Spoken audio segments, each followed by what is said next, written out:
what's up guys, selamat datang di Animasi Donghua Spoiler. Oke, bagi teman-teman yang baru join atau baru bergabung, jangan lupa klik tombol like-nya dan tombol subscribe-nya ya, jangan lupa. Oke, sebelum kita memulai video ini, kita jangan lupa untuk seruput kopinya, kencangkan sabuk pengaman, mari kita mulai.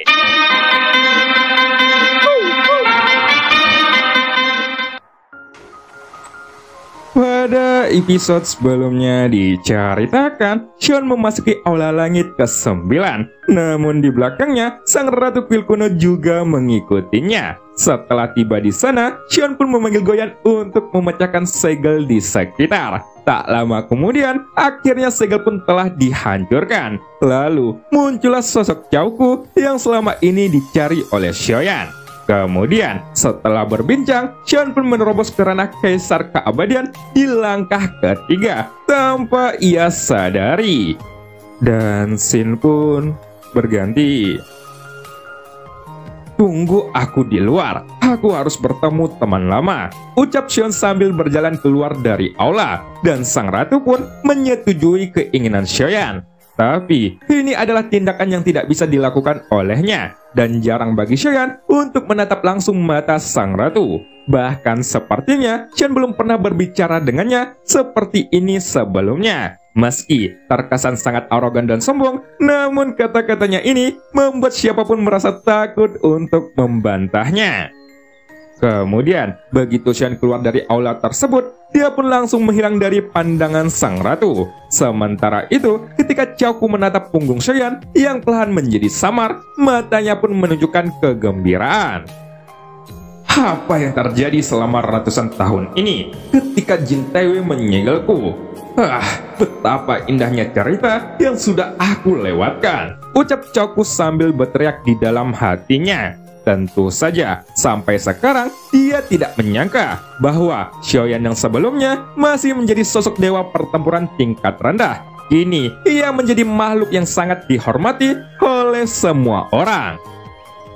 Bagaimana dia mampu tumbuh sejauh ini hanya dalam beberapa ratusan tahun saja, dan tiba-tiba ada identitas ekstra sebagai reinkarnasi dari sang dewa tertinggi. Ini benar-benar di luar nalar, ucap Chaoku di dalam hatinya yang masih tidak bisa menambah rahasianya. Jadi, ia hanya bisa menerimanya. Kemudian, Chaoku pun mengepalkan tinjunya kepada sang ratu, dan segera ia pun melarikan diri dengan cepat. Dia juga ingin melihat apa yang terjadi pada aliansi Dewa Abadi selama ratusan tahun dia menghilang, atau adegan apa yang baru saja terjadi. Sementara itu, di Papilon Langit ke-6 tidak ada gua di sini. Hanya ada air terjun yang menggantung dari langit dengan bunga dan tumbuhan di sekitarnya. Di sini sangatlah sepi, kecuali ada sosok cantik yang berdiri di bawah air terjun. Dia memegang sebuah pedang di belakangnya sambil memandangi air terjun di depannya, seolah-olah ia sedang memikirkan sesuatu. Apakah itu kamu? Ucap wanita cantik itu yang tiba-tiba berbicara, dan segera terdengar suara dari belakangnya. Itu adalah suara yang masih dia kenal sejak dahulu kala. Kenapa kamu masih datang menemuiku? Bukankah aku sudah memberitahumu untuk tidak terlibat lagi denganku? Ucap wanita cantik itu sambil menggigit bibir merahnya. Dan setelah dia berbicara, dia tidak ragu-ragu lagi. Sosoknya pun langsung berbalik menatap seorang pria yang selalu tersenyum. Tentu saja, gadis cantik di bawah air terjun itu adalah Yunyun yang sudah sangat lama mengharapkan sosok Xion di dalam hatinya. Hanya saja, bahkan setelah bertahun-tahun pembaptisan, mata Yunyun masih terlihat bijak dan tenang. Temperamen yang dipancarkan olehnya sepertinya tidak pernah berubah. Setelah itu, Yunyun pun perlahan berjalan menuju papilion di samping air terjun, di mana di sana ada seperangkat teh yang sangat bagus, tapi sepertinya mereka tidak pernah dipindahkan dan tidak pernah digunakan. Lalu, ketika sudah sampai, Yunyun pun langsung meracik daun teh dengan elegan. Tampaknya, dia menggunakan teknik yang sedikit asing untuk membuat teh di hadapan Xion. Setelah beberapa saat, aroma teh yang menyegarkan pun akhirnya menembus jauh ke dalam paru-paru di sepanjang hidung. Dan itu sangat menyejukkan. Bahkan, langkah demi langkah yang unik dilakukan ini mampu membuat Xiaoyan tertawa ringan. Apakah kamu belum pernah mencicipinya? Tanya Yunyun sambil menatap Xiaoyan, dan ia pun mengerutkan dahinya. Lalu segera, Yunyun pun perlahan membawakan teh yang sudah diseduh kepada Xiaoyan. Xiaoyan pun mengambil cangkir tehnya sambil tersenyum ramah. Ia langsung menyeruputinya dan dengan lembut mengecapnya. Ini cukup bagus, terasa sangat menyegarkan, dan tehnya juga sangatlah enak. Aku pikir dia sudah berkembang menjadi lebih baik, gumam Xiaoyan di dalam hatinya. Jelas, untuk sekarang dia tidak ingin mengomentari apapun tentang Yunyun ini. Tapi, apa yang dilihat Yunyun pada Xiaoyan ini adalah muncul pandangan yang langkah dan gugup. Namun, tidak ada yang perlu diintrospeksi. Xiaoyan hanya tersenyum canggung, seolah-olah dia merasa perkataannya itu sangat tidak pantas pada kesempatan ini. Tetapi, ketika Yunyun menatap Xiaoyan dalam diam, adegan itu pun membuat Xiaoyan tidak berani minum teh tersebut lagi. Lalu, untuk mencairkan suasana, Xiaoyan yang pura-pura batuk pun, ia mulai mengganti topik pembicaraan. Apakah kamu tahu, benua Daoqi sudah menghilang? Ucap Xiaoyan. Dan tepat setelah mendengar berita itu pun, Yunyun terkejut bukan main. Dan dia memandang Xiaoyan dengan mata tidak percaya. Apa yang sudah terjadi? Siapa yang memiliki kemampuan untuk menghancurkan kedamaian dan kebijaksanaan benua Daoqi? Tanya Yunyun yang matanya mulai melebar. Tentu saja, sejauh yang dia tahu, tidak ada yang berani bertindak gegabah seperti itu. Lagi pula, bagi Xiaoyan dan Yunyun, benua Daoqi adalah kampung halaman mereka dan tempat mereka dilahirkan serta dibesarkan. Bahkan, setelah ribuan tahun terlewati, semuanya telah berubah. Tetapi tampaknya masih ada makna jiwa yang sangat dalam di sana. Tapi sekarang, harapan Yunyun sudah habis. Dia sepertinya sudah kehilangan rumah. Dan sesaat, dia juga merasa hampa. Lalu segera, mata Yunyun pun tiba-tiba menunjukkan kesedihan. Dan ia tidak tahu harus berbuat apa untuk saat ini. Mereka berasal dari dunia asing. Mereka menyerbu kehampaan Laut Barat. Selain benua Daoqi, benua Daoqi juga telah lama dihancurkan. Ucap Xiaoyan sambil menghela napas berat. Alasan mengapa dia hanya menyebutkan benua Daoqi sebelumnya adalah karena dalam ingatan benua Daoqi merupakan nama terdalam yang selalu tersimpan. Apa? Ada dunia luar yang bisa menghancurkan benua? Bukankah itu berarti sangat kuat? Ucap Yunyun yang sepertinya tidak ingin mempercayai fakta ini. Memang, kekuatan Yunyun telah berkembang pesat. Dan terlihat dia telah menerima warisan dari Huasen, serta pelatihan dari Melin, setelah memasuki aliansi Dewa Abadi. Kekuatan Yunyun telah mencapai ranah dewa pertempuran. Tetapi, ketika dia mendengar berita semacam ini, dia masih merasa itu adalah sebuah fantasi. Dia pernah berpikir bahwa kecepatan kultivasinya sudah sangat cepat. Tetapi, ketika dia melihat Xiaoyan yang berdiri di atas 10.000 orang, Yunyun memiliki mata penuh rasa hormat yang tidak terhitung jumlahnya, menyadari bahwa dia dan Xiaoyan tidak lagi berada di dunia yang sama. Adegan ini sepertinya tidak asing baginya, dan dia baru saja menyadari bahwa pemuda di gua itu tidak seperti ini ketika dia melihat Xiaoyan berkelahi dengan monster tanaman dan Raja Singa dulu. Bahkan sekarang, mengenai apa yang dikatakan Xiaoyan, sepertinya dia tidak memenuhi syarat untuk menyentuhnya sama sekali, termasuk Xiaoyan yang tampaknya merupakan sosok ilusi dan ketidaknyataan. Dulu, aku berpikir bahwa aku akan menghabiskan seluruh hidupku di benua Daoqi. Tetapi, aku tidak menyangka bisa sampai ke titik ini. Dan terlalu banyak hal yang tidak ada hubungannya denganku. Gumam Yunyun. Sejujurnya, aku sangat iri kepada mereka yang bisa melihat akhir dari kehidupan. Setidaknya, mereka tidak akan merasa linglung dan tidak akan menundukkan kepala dalam kesepian. Ucap Yunyun dengan perlahan, dan tampaknya dia sangat kecewa dengan semuanya. Bahkan mungkin Yunyun tidak memiliki begitu banyak pemikiran membosankan tentang Xiaoyan ini. Dia hanya merasa bahwa dia tidak bahagia sekarang dan tidak memiliki apapun lagi. Dengan kita mendapatkan kekuatan, maka datanglah tanggung jawab yang lebih berat. Ini adalah harga dari kekuatan, dan tidak ada dari kita yang bisa menghindarinya, ucap Xion sambil menyesap teh yang ada di tangannya. Lagi pula, aku pikir sebagai teman lama, kita tidak boleh minum teh ketika bertemu satu sama lain, tetapi harus minum anggur yang sangat enak, ucap Xion sambil tersenyum dan berbicara. Dua altar dewa kuno pun muncul di tangannya. Ini adalah anggur berkualitas yang dia bawa dari dunia dewa kuno. Akan tetapi, bagaimanapun kondisinya, Xion jarang minum anggur berkualitas dan harus menandingkannya dengan teman lamanya. Segera setelah itu, Yunyun pun dengan serius menatap mata Xion dengan wajah yang bingung. Lalu tepat ketika keduanya akan menuangkan anggur ke dalam cangkir teh, mereka merasa cangkir teh tersebut terlalu kecil dan langsung menggantinya dengan mangkuk anggur. Meskipun anggurnya sedikit pedas, tampaknya hanya dengan cara inilah emosi yang sebenarnya di hati mereka dapat dilepaskan sepenuhnya. Namun jelas Yunyun tidak pandai minum anggur, dan sekali teguk pipinya pun sudah memerah. Tapi untungnya dia masih bisa menatap Xion dengan jelas. Aku punya pertanyaan untukmu, ucap Yunyun. Kini, meskipun wajah Yunyun sudah memerah, tapi dia sebenarnya tidak mabuk. Lagi pula, dia juga merupakan seorang dewa pertempuran, jadi tidak mudah baginya untuk mabuk. Baiklah, aku akan menjawabnya sebaik mungkin, ucap Xion dengan polos. Dia merasa bahwa perasaannya terhadap Yunyun sepertinya masih tertinggal di pegunungan 1000 monster. Meskipun itu sudah berlalu sangat lama, tapi itu tidak sepenuhnya menghilang.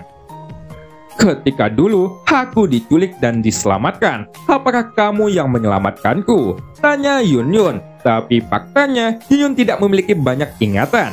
Bahkan, jika dia terbangun saat di jalan, dia tidak bisa memastikan apakah itu mimpi atau kenyataan. Tidak, mungkin itu bukan aku, jawab Xion dengan sangat tegas. Sebetulnya, Xion tidak sengaja untuk menyembunyikannya dari Yunyun. Namun, memang dia tidak bisa memberitahunya. Itu karena dia adalah Yunyun yang mengarungi sungai panjang waktu untuk menyelamatkannya.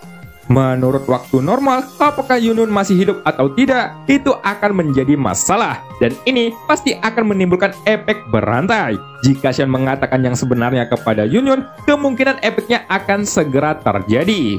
Adapun apa yang akan terjadi nantinya, bahkan Xion tidak tahu. Jadi, dia pun menjawabnya dengan sangat tegas. Dia harus membuat Yunyun merasa dari lubuk hatinya bahwa itu bukanlah kecurigaan Xion, dan ia tidak bisa membuktikannya dengan jelas.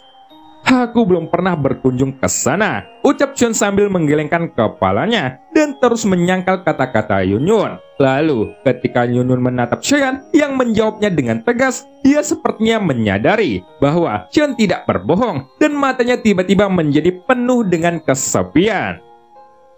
Aku sepertinya kenal dengan orang dermawan itu, dan aku berharap dapat bertemu dengannya lagi di masa depan, ucap Yunyun sambil mengangguk. Xion pun hanya bisa tersenyum dan mengambil mangkuk anggur untuk memberikannya kepada Yunyun. Pada saat ini, pembicaraan mereka berdua tidak terus berkembang. Mereka hanya mengobrol biasa, dan Yunyun sesekali mendengarkan Xion berbicara tentang masa lalu, dan selalu ada senyum manis muncul di wajahnya. Tapi sepertinya semua kebahagiaan di antara mereka di dalam ingatan juga telah tertinggal di Gunung 1000 Monster. Namun, waktu seolah-olah menunjukkan bahwa mereka bukan lagi orang-orang dalam kisah itu. Mereka berdua telah melepaskannya, dan mungkin mereka berdua semua tahu bahwa pihak lain ditakdirkan untuk tidak memiliki hubungan satu sama lain.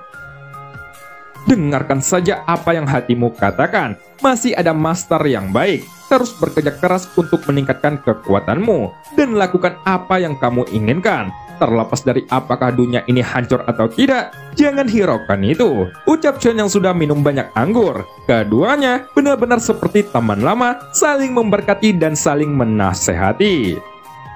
Sosok Yunyun pun perlahan mengangguk dengan senyuman yang selalu muncul di wajahnya. Apakah itu sekte Mystic Lord atau aliansi dewa abadi, dia akan tetap terlihat sangat manis dan benar-benar bahagia saat ini.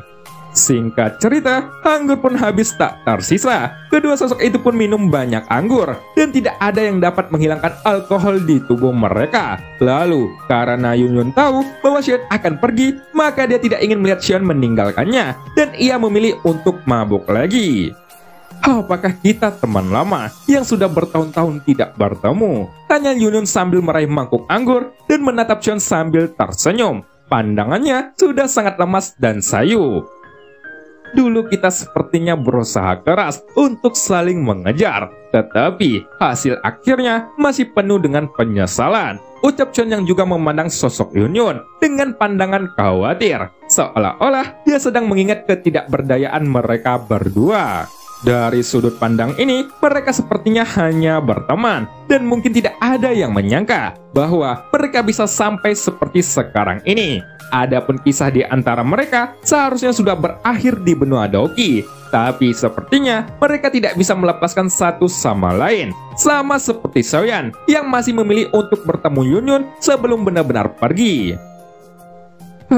Itu cukup bagus. Ngomong-ngomong, aku telah memimpikan kejadian di Pegunung Monster beberapa kali, dan aku juga memimpikan tentang kita. Gumam Yunyun yang cukup ragu ketika membicarakan masalah ini.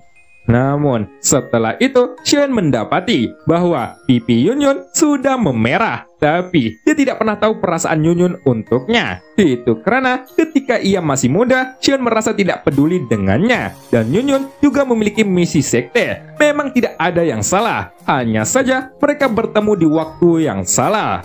Nasib terkadang begitu indah, seolah-olah beberapa orang ditakdirkan untuk melewatinya, dan bisa dikatakan itu adalah mimpi yang luar biasa. Sekarang, Xion sedikit linglung, dan ketika Yunyun mengangkat tangannya lagi, segala sesuatu di sekitarnya berubah dengan sangat cepat. Tanpa diduga, sebuah bunga pun muncul di depannya, dan Yunyun sedang memegang ikan bakar yang sudah dia makan beberapa suap di tangannya. Tampaknya, Yunyun masih ingat dengan jelas bahwa ini adalah pertama kalinya dia memanggang makanan. Ketika melihat ikan bakar berwarna hitam di tangannya, Yunyun hanya tersenyum kecut. Xiaoyan benar-benar memakannya saat itu, dan adegan ini benar-benar membuatnya terkejut. Lalu, setelah memakannya, pria muda di depannya itu sedang menatapinya, dan meskipun dia sudah berubah, matanya tidak bisa tergantikan. Segera, Yunyun pun sedikit gemetar. Perasaan tidak enak juga menyebar dengan cepat. Pipinya memerah dan secara bertahap, suasana di sekitarnya pun memanas. Lalu, matanya yang awalnya tegas pun menjadi buram pada saat ini. Xiaoyan, aku merasa ada yang tidak beres. Ucap Yunyun yang ekspresinya sudah berubah, dan dia merasa panas di tubuhnya sambil menatap Xion dengan pandangan buram, seolah-olah dia tidak tahu apa yang sedang terjadi saat ini. Apa maksudmu dengan ada yang salah? Aku pikir kita baik-baik saja, ucap Xion sambil tersenyum kecut. Dan dia juga memegang beberapa suapan ikan bakar di tangannya. Tapi sebenarnya ini bukan bumbu untuk ikan bakar, dan semua kejadian ini tampaknya kembali ke gua itu. Hanya saja, meskipun Yunyun merasa sedikit pusing, kesadarannya masih cukup jelas. Dan hal ini membuat dia tahu bahwa semua ini sepertinya hanyalah mimpi. Karena ini bukan pertama kalinya dia kembali ke sini dalam mimpi. Tampaknya Yunyun sangat mabuk berat, sehingga dia tidak bisa terbangun. Dia bahkan samar-samar ingat bahwa dia sedang minum anggur dengan Xion sekarang. Dan dengan semua adegan yang tiba-tiba muncul di depannya ini, dia pikir itu adalah mimpi. Kemudian, Yunyun pun berdiri terhuyung-huyung. Sementara itu, melihat bahwa ada kesempatan, Xion pun tiba-tiba melingkari pinggang ramping dan lembut Yunyun ini, sehingga membuat tubuh wanita itu sedikit membeku. Tapi kali ini, dia tidak berbalik untuk menampar Xiaoyan, dan malah jatuh ke pelukan Xiaoyan tanpa perlawanan apapun. Namun, memang akan sangat bagus jika obat pada saat itu lebih kuat, dan bahkan ini menghidupkan kembali kalimat itu. Tentunya, jika sesuatu benar-benar terjadi di antara mereka saat itu, mungkin mereka tidak akan melewatkannya. Sekarang, Yunyun hanya mengenakan pakaian sederhana, dan Xion pun tiba-tiba merasa ingin membukanya. Lalu, tanpa diduga, Yunyun tidak menolaknya, dan ketika mendapatkan lampu hijau, telapak tangan Xion pun langsung melepaskan ikat pinggangnya, dan kini kulit panas mereka saling bersentuhan. Pada saat telapak tangan Xion naik, kelima jarinya dengan kuat menggenggam dada montok Yunyun yang kenyal ini.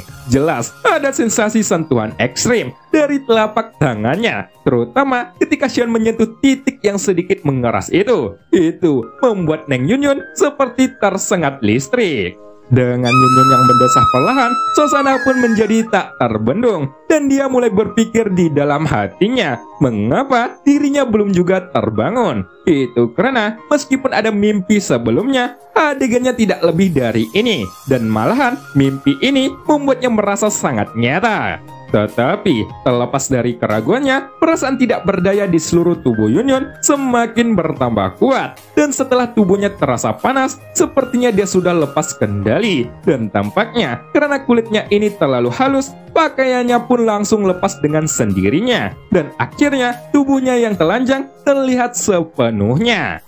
Detik berikutnya, lengan Xion pun langsung mendorong tubuh Yunyun, tubuhnya ke arah bawah, sehingga mata mereka berdua pun bertemu. Api birahi sudah terpancar di mata keduanya. Itu mengakibatkan mereka seolah-olah sudah kehilangan akal. Terlebih lagi, dengan gelapnya gua dan tubuh putih Yunyun ini membentuk kontrak yang sangat besar. Bahkan, tanpa Yunyun sadari, bau batang keras yang menekan perut bagian bawahnya tanpa sadar sudah membuat mengangkat pinggangnya. Kenapa mimpi ini begitu nyata? Gumam Xion dengan perlahan, tapi Xion tampaknya menutup telinga saat ini. Jelas, masalahnya telah sampai pada titik ini, dan Yunyun benar-benar santai menjelajahinya. Lalu, ditambah karena dia juga tidak bangun, maka Xion lebih memilih untuk membiarkan mimpi itu pun berlanjut. Kemudian, pada saat Xion mulai melakukan tusukan, terdengarlah suara jeritan keras di dalam goa. Sekarang, Yunyun sedang dilahap, dan karena dia masih memiliki kebanggaan, dia pun berusaha untuk menekan tenggorokannya sebanyak mungkin, dan mau tidak mau harus membuat suara yang mana. Hal ini membuat Mimin ingin pergi ke WC dan pengen main pakai tangan sambil nobar cerita soyan. Dengan perlahan, gelombang demi gelombang, sodokan dari Xion ini membuat Yunyun berangsur-angsur menjadi kacau. Dan perasaan terhadap adegan ini membuatnya terus naik, sampai pada akhirnya meledak di ambang batas. Cerot. Namun, ketika tidak mau kalah mekanik, Yunyun segera mengangkat pinggangnya dan bergoyang dengan liar. Kini, suaranya tidak bisa lagi ditekan. Itu terdengar ke seluruh gua, dan tubuh putihnya pun bergetar sangat hebat, sampai melepaskan suara kenikmatan. Akan tetapi, hentakan dari goyangan Xion ini ternyata belum juga berakhir. Berkali-kali, Yunyun melingkarkan lengannya di leher Xion dan meremas-remas punggungnya menggunakan telapak tangannya. Perasaan seperti itu sudah terbayangkan sebelumnya, tapi dia tidak menyangka akan seperti ini dan membuatnya tidak bisa melepaskan diri. Bahkan sekarang, segala sesuatu yang tampaknya mengurangi rasa bingung telah tumbuh di sekujur tubuhnya. Dan saat ini, dia sudah menjadi satu dengan Xion. Yunyun mulai memegang Xion dan menciumnya dengan sangat ganas. Tapi, tanpa diduga, ciuman ini memulihkan kekuatan bertarung Xion lagi dan lagi. Sehingga, hal ini membuat Xion kembali mendorong pinggangnya dengan liar. Dalam sekejap, suara desahan ini bergema di seluruh gua. Dan itu bertahan sangat lama. Mungkin, jika ada yang melihatnya, itu adalah pertunjukan yang sangat bagus. Dan kali ini, perasaan seperti itu membuat Yunyun enggan untuk tersadar. Singkat cerita, tidak ada yang tahu sudah berapa lama waktu pun berlalu, dan di luar ada suara gemuruh terdengar di telinga Yunyun. Ini adalah suara air terjun, dan suaranya semakin keras. Saat ini, Yunyun perlahan membuka matanya. Lalu, ia duduk dengan kebingungan karena mendapati dirinya terbaring tanpa busana di atas meja, dan ada banyak botol anggur kosong di sampingnya. Hanya saja, wajah Yunyun masih merah merona dan ada sorot kesepian di matanya. Itu karena Xion yang sebelumnya telah memainkan tubuhnya dengan brutal malah menghilang sebelum dirinya tersadar. Apakah dia pergi begitu saja? Gumam Yunyun sambil kembali mengenakan pakaiannya. Dan segera dia melihat sebuah catatan di atas meja. Yunyun pun langsung mengambil catatan itu dan melihat isinya. Lalu tiba-tiba rona merah di wajah Yunyun pun menjadi semakin intens. Kali ini kamu tidak menolakku. Maka dari itu ceritanya belum berakhir. Teruslah menjadi lebih kuat dan lakukan apa yang kamu mau. Setelah semuanya reda, jika kamu mau, aku akan mendatangimu lagi. Itulah kata-kata yang ada di dalam catatan tersebut. Lalu di bawah catatan itu, Xian juga meninggalkan sebuah cincin. Yunyun pun mengambil cincin itu dan meletakkannya di jarinya. Ukurannya sangat pas dan segera kekuatan jiwanya pun langsung menembus ke dalam cincin. Di dalamnya, selain pil energi dengan jumlah yang sangat besar, ada juga set armor bagian dalam yang terlihat cukup kuat. Itu Chen dapatkan secara kebetulan dan bahannya sangatlah bagus. Jadi, dia pun menyimpannya khusus untuk mempersiapkan untuk Yunyun. Yunyun selalu memiliki kebiasaan mengenakan armor bagian dalam yang pas. Jadi, ketika dia menyerang banyak dari musuh, dia pun menyimpan ini. Sekarang, setelah mengeluarkannya, armor di tangan itu tiba-tiba bersinar dengan cahaya biru. Aku benar-benar tidak mengerti dengan jalan pikiranmu, dan kamu menghabiskan semua yang ada di botol anggur itu. Tidakkah kamu suka mabuk? Ucap seseorang dari arah belakang. Tepat ketika Yunyun terpesona oleh armor bagian dalam yang diberikan oleh Xiaoyan, sebuah suara pun terdengar di belakangnya. Suara ini jelas adalah sosok Melin. Segera Yunyun pun buru-buru memasukkan armor dan catatan di tangannya ke dalam cincin itu. Lalu setelah Melin ini datang, dia pun langsung menangkupkan tinjunya. Sepertinya bukan begitu. Ada juga teh di sini. Aku adalah seorang master sebelumnya, dan selama ini aku belum pernah melihat kamu minum teh. Jadi, 7 cangkir teh ini pasti untukku, ucap Melin sambil berjalan. Melin pun tersenyum dan duduk di seberang Yunyun. Tapi ketika dia melihat cangkir teh di atas meja, dia secara alami tahu bahwa ada orang lain di sana. Tapi Yunyun belum mengetahui tentang hubungan antara Melin dan Xiaoyan. Ketika menyadari bahwa dia sedang dicurigai, Yunyun pun sedikit terkejut. Namun, menghadapi gurunya yang misterius ini, Yunyun sebisa mungkin bersikap tenang. Lalu, dia pun perlahan meracik teh yang sama seperti sebelumnya. Dan setelah beberapa saat, Yunyun pun menuangkannya. Segera, Melin mulai mengambil cangkir teh yang sudah diseduh. Ia mengendusinya dan menghisapnya sambil menganggukkan kepala. Tampaknya, Melin cukup bisa menghargai usaha orang lain. Hanya saja, setelah Yunyun menyombongkan diri, Melin pun tiba-tiba terdiam. Tingkahnya ini sama seperti Xiaoyan. Dan hal ini pun membuat Yunyun memandangi Melin dengan sangat bingung. Apakah ada yang kurang? Tanya Yunyun, dan sosok Melin pun menatap Yunyun dengan pandangan cemas. Ia meletakkan cangkir tehnya dan melambaikan tangannya. Dan cerita pun berakhir. Sampai jumpa di episode selanjutnya. Meliterasi di seberang hulu. Terima kasih yang sudah mampir ke sini dan jangan lupa jempol dulu.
加玛帝国云岚宗，萧炎回来了。